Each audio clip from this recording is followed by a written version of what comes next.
سلام به همه همراهان دستبردی‌بی. ظهرتون بخیر. امیدوارم اول هفته خوبی داشته باشید. قبل از اینکه شروع کنید حتما دکمه سابسکرایب بزنید، روی زنگوله ضربه بزنید، چون هر روز و هر شب براتون برنامه جدید میذارم. دوست دارم اونا رو از دست ندید. خب دوستان خوبم، بریم سراغ مرغ سوخاری خیلی ترد و خوشمزه که حسی خودمون. دوستان عزیز، میریم سراغ رسیپی اختصاصی خودم که امیدوارم شما هم درست کنید. فلفل هندی یه قاشق چایخوری، فلفل قرمز یه قاشق چایخوری، آرد معمولی یه قاشق غذاخوری و آرد ذرت یه قاشق سوپخوری، ماست 2 قاشق سوپخوری، مرغ 500 گرم، فلفل سفید یه قاشق چایخوری، تخم مرغ 1 عدد، زنجبیل هم یه قاشق چایخوری، برگ بو 3 عدد، 2 تا 3 عدد میتونید استفاده کنید، بیکینگ پودر یه قاشق چایخوری، پودر سیر یه قاشق چایخوری، شکر قهوه‌ای یه قاشق چایخوری، پاپریکا یه قاشق سوپخوری، تخم گیشنیز هم یه قاشق سوپخوری، پودر سیر یه قاشق چایخوری، شیر 200 میلی لیتر و نمک به مقدار لازم. خب الان میریم سراغ موادی که به هم مخلوط کنیم. دوستان خوبم، 250 میلی لیتر شیر رو اضافه کردم، 2 قاشق ماست رو بهش اضافه میکنیم.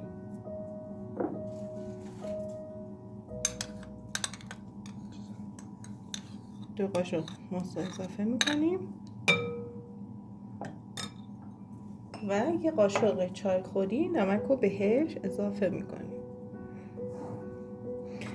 و برگ بو رو بهش اضافه میکنیم و خب اینا هم میزنیم. خوب که هم زدیم، سفیدی تخم مرغ رو به این اضافه میکنیم، خوب همش میزنیم تا خوب مخلوط بشن. خب دوستان عزیز، اینم پودر سیرمون، پاپریکا و فلفل سفید، یه قاشق شکاری که بود، تخم گشنیز، زنجبیل، فلفل قرمز،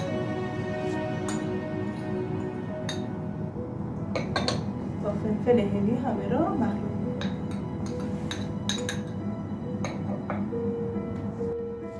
خب این مواد همه رو با هم مخلوط می‌کنیم و روی مرغمون می‌پاشیم. تمام مرغمون رو مزه‌دار می‌کنیم. پشت روش رو قطع میدیم تا خوب مواد مرغمون مزه‌دار بشه.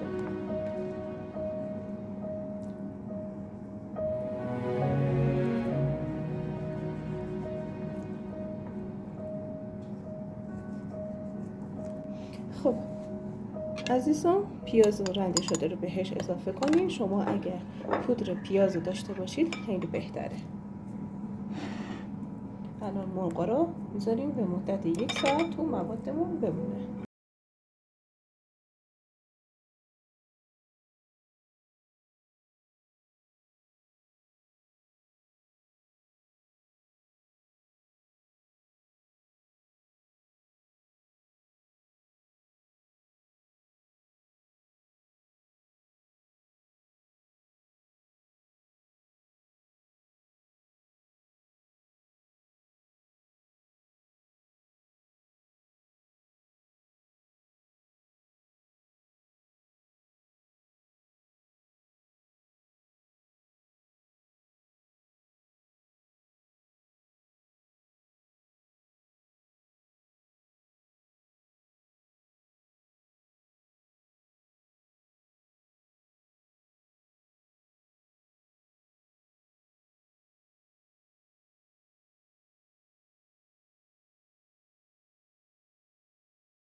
قلط دادیم، میریم سراغ گاز برای سرخ کردن. خب روغنمون الان داغ شده، مرغا رو بهش اضافه میکنیم.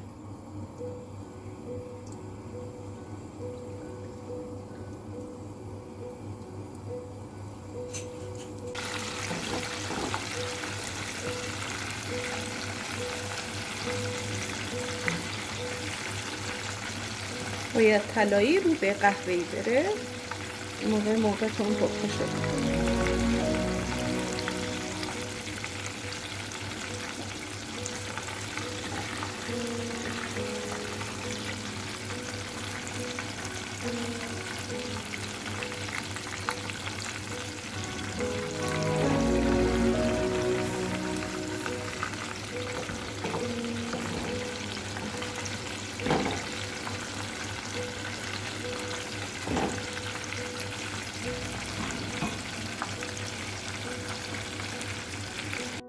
نمی‌کنید که این حالت بشه سرخ شده. روی دستمال تمیز سفید تر کنید تا روغنش رو بگیره.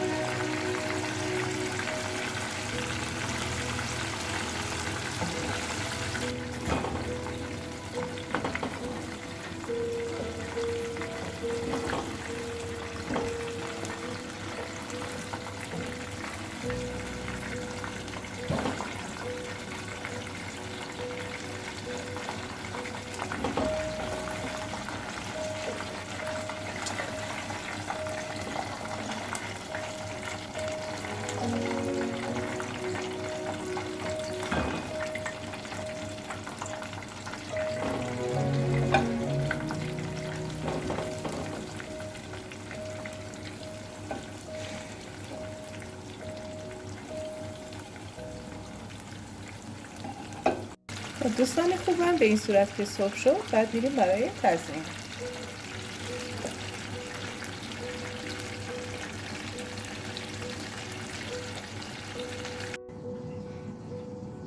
دوستان خوبم، امیدوارم شما هم درست کنید و لذتش رو ببرید. ما رو لایک کنید و به دوستانتون معرفی کنید. بهترین ها رو براتون آرزو می‌کنم. خدا نگهدار همگی.